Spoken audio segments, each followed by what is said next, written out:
Hi, I'm Paul David, and it's time for your card of the day. Today's card is Burn. This is the True Black Ephemer's version of Strength.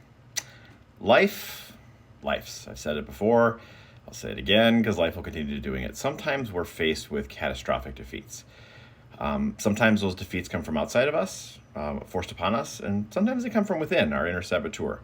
We're all subject to those things. And this card is a reminder that even in the middle of it sucking, that there's hope. That pine cone above the head of the character here is a sign of hope.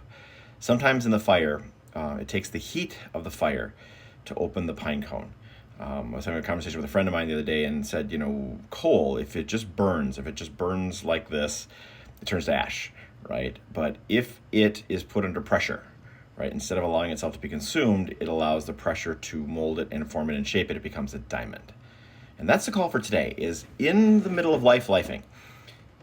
Stay with it, sit with it, allow it to play out, because the universe is always conspiring for our well-being. Even when we can't see it from our human perspective, even when things are put in our way and our obstacles, we think that they're there to destroy us. They're there to help us evolve. Everything is conspiring for our well-being. So the call today is sit in your shit. I don't really know the way to say it, right?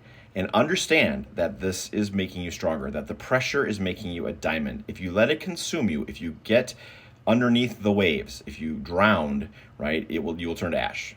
But if you let the pressure mold you, you can rise like a phoenix from those ashes and be all that you're called to be. Now, that ain't easy. So if you'd like to figure out how to do that, let's connect for a reading.